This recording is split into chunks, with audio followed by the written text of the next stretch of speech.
Salut, bienvenue dans une nouvelle vidéo. La forêt amazonienne, souvent appelée les poumons de la Terre, est un écosystème vaste et dynamique regorgeant de vie. Couvrant plus de 5,5 millions de kilomètres carrés, elle abrite une incroyable diversité de flore et de faune, dont beaucoup sont encore inconnus. Pourtant, au milieu de toute cette beauté à couper le souffle et cette riche biodiversité, il existe également un sentiment de peur qui peut donner des frissons, même aux aventuriers les plus chevronnés. Nous allons aujourd'hui vous montrer 20 choses terrifiantes qui ont été découvertes dans la forêt amazonienne. Vous êtes nouveau sur la chaîne? N'hésitez pas à vous abonner, à cliquer sur la cloche pour activer les notifications et à laisser un pouce vers le haut pour nous soutenir. Numéro 20. Non, ce n'est pas une scène tirée d'un des films Jurassic Park. Ce squelette est considéré comme le mieux préservé jamais découvert. Considéré comme un apalachiosaure, il a été découvert par hasard par des géomètres dans la région de Upper Wilson Creek, dans la forêt nationale de Pisgah. Bien que le fossile soit estimé à plus de 77 millions d'années, on ne le croirait pas en regardant son état de conservation remarquable. Le musée des sciences naturelles de Caroline du Nord à Raleigh appelle ce spécimen une momie de dinosaure plutôt qu'un fossile.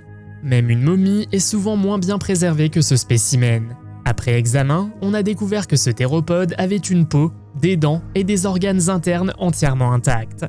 Un chercheur a remarqué que, vu en personne, le squelette semble presque endormi. Comment a-t-il pu survivre aussi longtemps?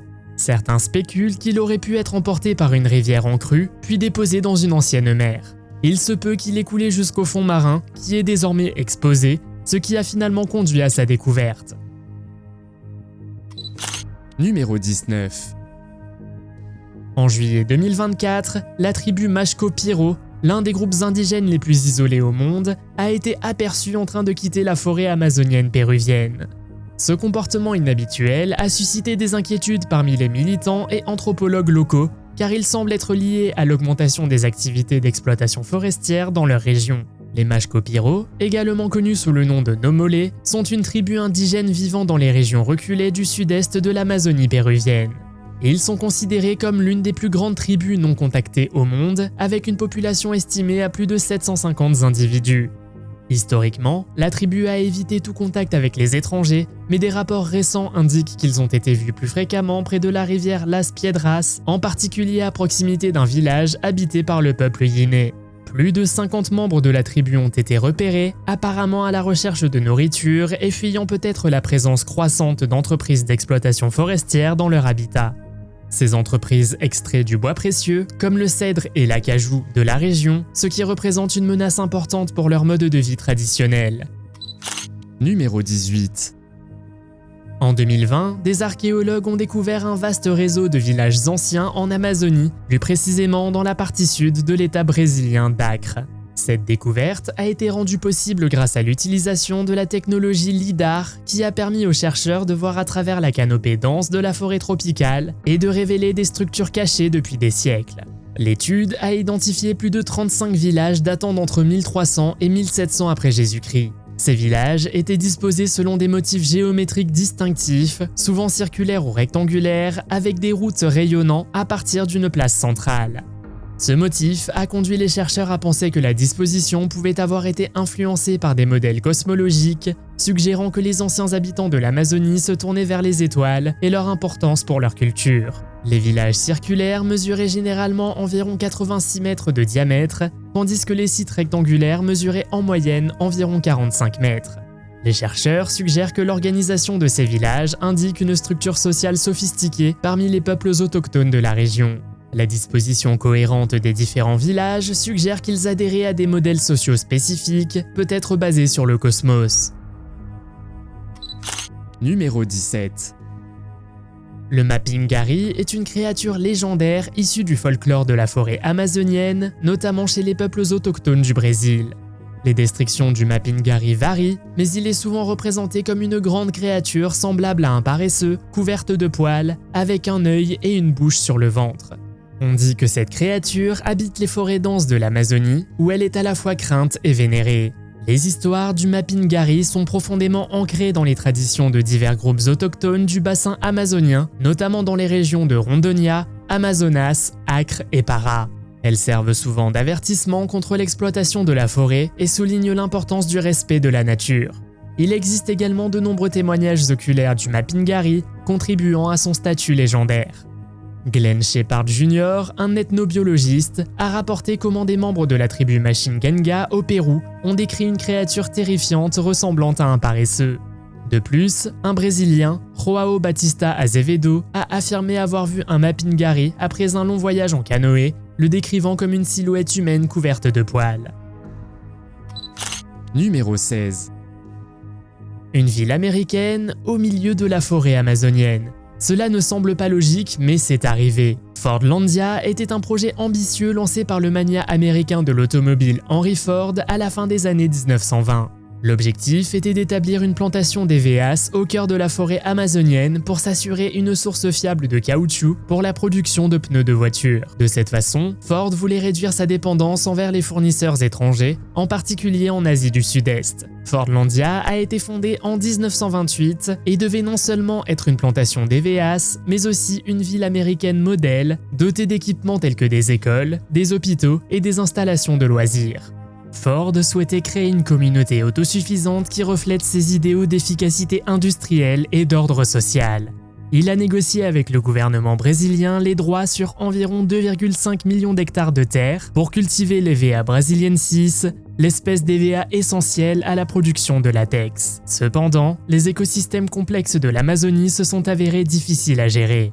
La main-d'œuvre était également un problème majeur. Malgré les salaires élevés offerts par Ford, de nombreux ouvriers ont eu du mal à s'adapter aux conditions difficiles de la jungle. En 1934, Fordlandia a été abandonné en raison de son incapacité à produire efficacement du caoutchouc. Le projet a été transféré à Belterra, mais il a également échoué, en particulier avec l'essor du caoutchouc synthétique dans les années 1940, qui a considérablement réduit la demande de caoutchouc naturel. Aujourd'hui, Fordlandia est une ville fantôme avec des vestiges d'infrastructures autrefois prometteuses dépassées par la jungle. Numéro 15. Dans une expérience fascinante, un photographe a installé un miroir dans la forêt amazonienne et a capturé les réactions de surprise d'un jaguar et d'un puma. Ces vidéos remarquables montrent comment ces animaux ont rencontré le miroir et ont souvent pris leur propre reflet pour un rival. L'étude, connue sous le nom de Mirror Image Stimulation Study, s'est concentrée spécifiquement sur les grands félins des basses terres de l'Amazonie péruvienne. La vidéo montre un puma réagissant de manière défensive à son propre reflet, croyant qu'il s'agit d'un autre puma. Selon le photographe Mark Fernley, les animaux présentent des comportements de reconnaissance lorsqu'ils voient leur reflet pour la première fois, ce qui indique un certain niveau de conscience de leur environnement. L'étude ne s'est pas limitée aux grands félins. D'autres espèces telles que le taïra, l'agouti et le motmot à couronne bleue ont également rencontré les miroirs placés dans certaines des zones les plus reculées de la forêt tropicale. En capturant ces comportements, la recherche vise à améliorer notre compréhension de l'intelligence et des interactions sociales de ces diverses espèces amazoniennes. Numéro 14. En mai 2023, un tragique accident d'avion s'est produit dans la jungle amazonienne de Colombie, impliquant un avion Cessna 206. À bord se trouvaient 4 enfants autochtones et 3 adultes, dont leur mère. L'accident a été causé par une panne de moteur et les adultes à bord n'ont pas survécu, laissant les enfants seuls dans la jungle dense. Leslie, 13 ans, Soleni, 9 ans, Tienne, 4 ans et la petite Christine, 1 an, ont réussi à survivre pendant 40 jours dans la nature. Ils ont trouvé de la nourriture, principalement des fruits, car la jungle était alors en période de récolte. Pendant les recherches, l'armée colombienne et les pisteurs autochtones n'ont pas pu localiser les enfants. Des hélicoptères ont largué des colis de nourriture et diffusé des messages de leur grand-mère, les exhortant à rester au même endroit. Les efforts de recherche ont été intenses, avec plus de 200 soldats et d'innombrables bénévoles impliqués. Finalement, les enfants ont été retrouvés vivants le 9 juin 2023, et bien qu'ils aient enduré des épreuves, ils étaient en bonne santé. Numéro 13. En 2020, une découverte archéologique impressionnante a été faite, des dizaines de milliers de peintures rupestres. Elles ont été trouvées dans la Serranía La Lindosa, une zone reculée de la forêt amazonienne en Colombie. On estime que ces peintures ont entre 12 500 et 11 800 ans et remontent à la dernière période glaciaire. L'art s'étend sur près de 12,8 km de falaises et représente un immense héritage culturel des anciennes populations indigènes de la région. Ces peintures ont été créées à une époque où l'humanité passait d'un mode de vie de chasseur-cueilleur à un mode de vie plus sédentaire et agraire. Les peintures donnent un aperçu de la vie des premiers humains dans le bassin amazonien, en particulier dans le contexte de leur environnement et de leurs croyances spirituelles. Elles représentent divers animaux, dont des espèces aujourd'hui disparues comme le mastodonte, les paresseux géants et d'autres mégafaunes qui peuplaient la région pendant le Pléistocène. En plus des animaux, on y trouve des représentations de figures humaines, de formes géométriques et d'empreintes de mains. L'emplacement isolé a contribué à protéger les peintures au fil des millénaires. Malgré quelques dommages causés par l'érosion naturelle et l'activité humaine, beaucoup d'entre elles sont encore clairement visibles. Ces peintures sont considérées comme la chapelle Sixtine de l'art antique et offrent l'une des représentations les plus détaillées de la vie humaine primitive en Amérique du Sud. Numéro 12. La découverte de Pebanista yacaruna, une espèce ancienne de dauphin trouvée dans la région amazonienne, a apporté un nouvel éclairage sur l'un des plus grands dauphins jamais observés. Cette espèce a vécu il y a plus de 16 millions d'années au cours du Miocène, une période où la forêt amazonienne était recouverte d'une immense mer intérieure plutôt que de la jungle dense que nous connaissons aujourd'hui. Les restes fossiles suggèrent que ce dauphin était conçu pour se déplacer rapidement et efficacement, probablement pour chasser dans les eaux profondes ou les grands fleuves. Le dauphin a été découvert aux côtés d'autres fossiles de faune marine, notamment des poissons et des tortues préhistoriques, ce qui indique que cette région était autrefois un écosystème marin florissant. Au cours du Miocène, la région amazonienne faisait partie d'un système plus vaste de lacs et de rivières reliés à la mer. Cette découverte de fossiles fournit une preuve cruciale que de grands mammifères marins, dont cet énorme dauphin, nageaient autrefois dans cet ancien paysage marin. Numéro 11. Après la mort du dernier Inca à la fin du XVIe siècle, Choquequirao est tombé dans l'oubli. En novembre 2019, des archéologues ont cependant découvert une cité secrète de l'Empire Inca. Elle était cachée au plus profond de la jungle amazonienne et on pense qu'elle abriterait le légendaire trésor perdu de cette civilisation précolombienne. Accessible uniquement par une randonnée de 2 jours depuis Cusco, cette ville a servi d'un des derniers bastions de résistance et s'étend sur plus de 18 km² dans une végétation amazonienne dense. À ce jour, seulement environ 30% de Choquequirao a été fouillé. Les premiers Européens sont arrivés au milieu du 19e siècle et la ville a été redécouverte par Hiram Bingham, le même explorateur qui a rendu célèbre le Machu Picchu. Numéro 10. En 2015, un anaconda géant a été filmé depuis un hélicoptère survolant une rivière en Amérique du Sud. Un animal de cette taille pourrait-il encore exister dans la forêt amazonienne ? Les images montrent ce serpent géant glissant le long de la berge, mettant en valeur sa taille impressionnante et sa présence dans la nature. Nous savons que la forêt amazonienne a pu autrefois abriter une espèce d'anaconda géant. Un exemple bien connu est le titanoboa, un énorme serpent qui a vécu il y a environ 60 millions d'années. Des fossiles du titanoboa, découverts en Colombie, indiquent que ce serpent pouvait mesurer jusqu'à 13 mètres de long et peser environ 1134 kg. Bien que le titanoboa ne soit pas un ancêtre direct des anacondas modernes, cela montre que de grands serpents constricteurs parcouraient autrefois la région. Aujourd'hui, l'anaconda vert est le plus grand serpent vivant, mesurant en moyenne 6 mètres de long. Mais une variante géante pourrait-elle encore se cacher quelque part au plus profond de la forêt tropicale ? Qu'en pensez-vous ? Numéro 9. Le barrage de Balbina, situé dans la forêt amazonienne, est connu pour avoir créé l'un des plus grands réservoirs d'Amérique du Sud. Ce réservoir s'étend sur près de 100 km vers le nord à travers une forêt tropicale en grande partie intacte, entraînant la formation de plus de 3500 îles. Si la création de ces îles a eu des conséquences écologiques importantes, la plupart sont relativement petites, 95% d'entre elles couvrant moins d'1 km². Ce processus de fragmentation a de graves conséquences sur la biodiversité, car de nombreuses espèces luttent pour survivre dans des habitats aussi isolés. Les chercheurs s'efforcent de comprendre quelles espèces disparaissent et lesquelles parviennent à survivre dans le réservoir de Balbina. Numéro 8. En février 2019, une baleine à bosse de 11 mètres de long a été trouvée dans une partie reculée de la jungle amazonienne sur l'île de Marajo. Cette découverte inhabituelle a laissé les scientifiques perplexes. Pendant leur saison de migration, qui a lieu d'août à novembre, les baleines à bosse sont généralement observées beaucoup plus au sud, le long de la côte brésilienne. Cette baleine a été remarquée pour la première fois après que des vautours ont été aperçus en train de tourner autour de la zone, attirant l'attention des autorités locales. Après enquête, ils ont trouvé la carcasse en décomposition de la baleine à environ 15 mètres du littoral, au fond d'une mangrove.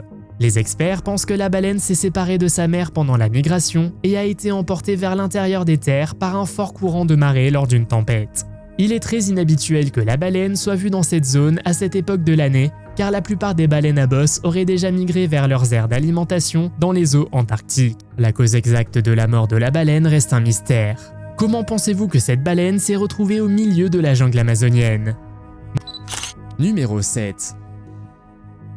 La Sierra del Divisor est une chaîne de montagnes unique située le long de la frontière entre le Pérou et le Brésil, qui s'élève dans le bassin amazonien. Cette zone est unique car c'est le seul terrain montagneux de la basse jungle amazonienne, caractérisé par des pics coniques impressionnants, dont l'imposante montagne El Cono. On l'appelle aussi souvent le monde perdu en raison de sa nature largement inexplorée et de la présence de tribus indigènes.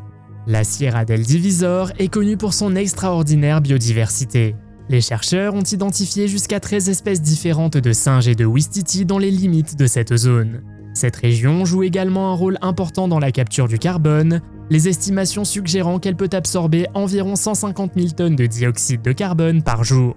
En 2015, le parc national de la Sierra del Divisor a été officiellement créé, couvrant une superficie d'environ 1,35 million d'hectares. Le parc fait partie d'un effort plus vaste visant à protéger l'un des derniers bastions de la biodiversité et des communautés indigènes de l'Amazonie.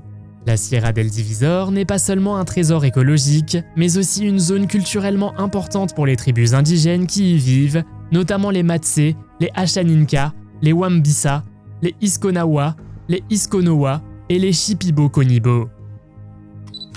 Numéro 6. La terra preta, qui signifie terre noire en portugais, est un type de sol artificiel très fertile que l'on trouve principalement dans le bassin amazonien. Ce sol se caractérise par sa couleur sombre, sa teneur élevée en nutriments et sa remarquable capacité à retenir l'eau, ce qui le rend beaucoup plus fertile que les types de sols environnants.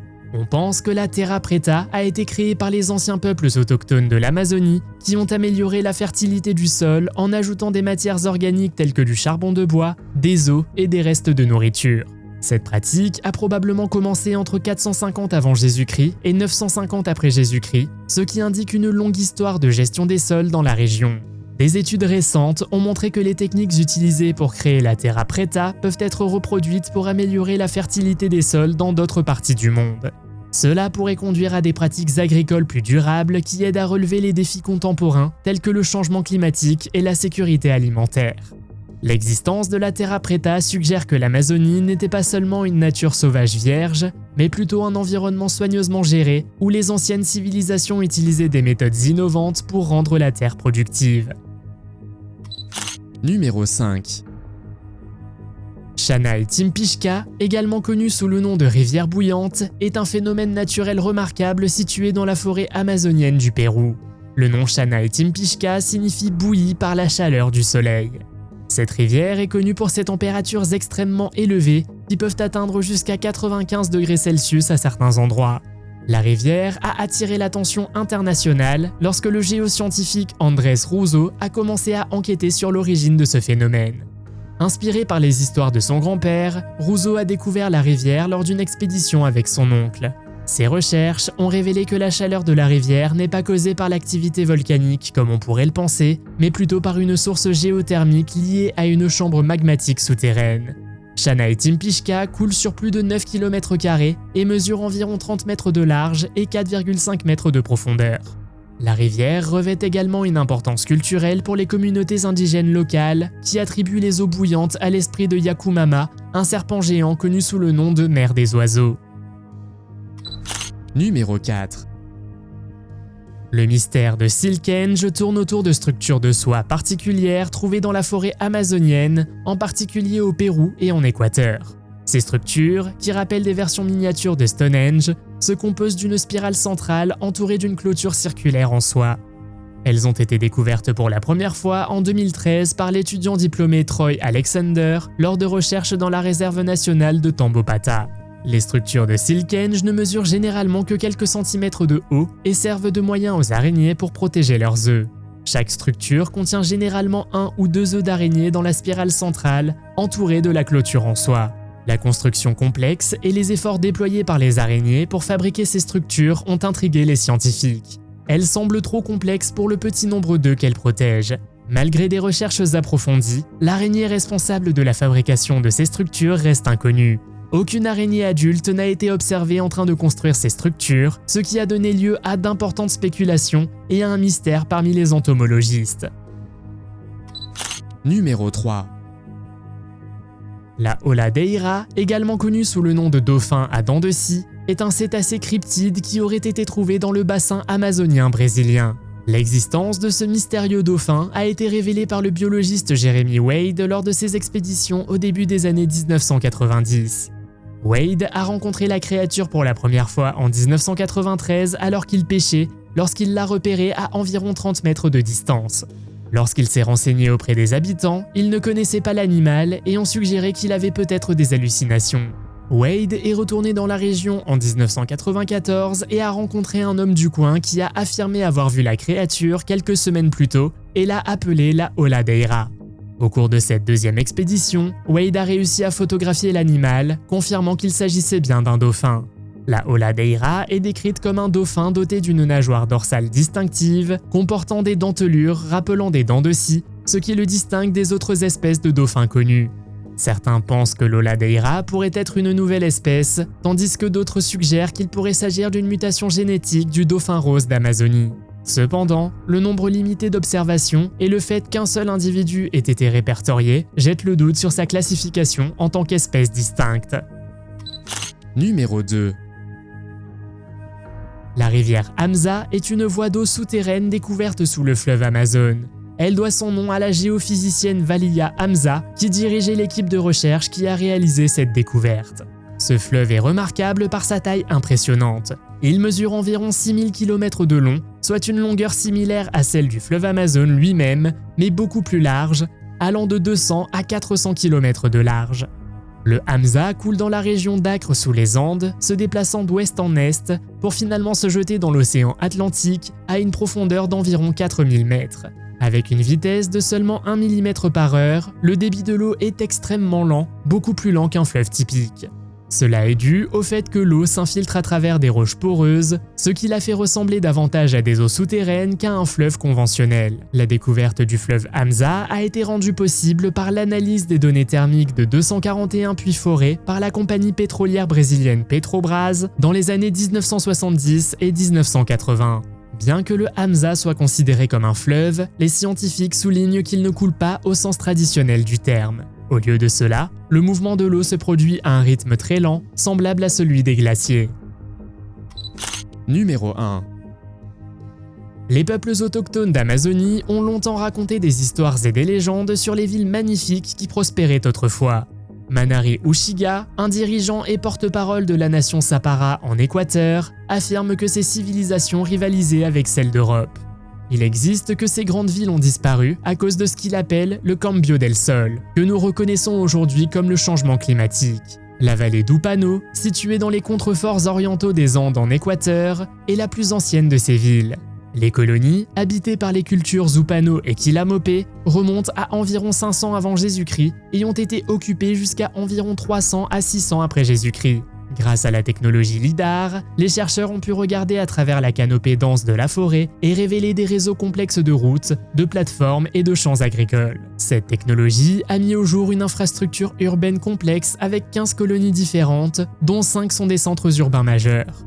L'ancienne civilisation de la vallée de l'Upano est connue pour sa forme unique de cité-jardin, où les centres urbains étaient entrecoupés de champs agricoles. Aimeriez-vous visiter la forêt amazonienne? Faites-le moi savoir dans les commentaires. Si vous avez aimé cette vidéo, mettez un pouce en l'air. Si vous voulez voir d'autres vidéos que nous avons réalisées, cliquez sur l'une d'entre elles à l'écran ou jetez un coup d'œil à la chaîne. Merci d'avoir regardé et à la prochaine.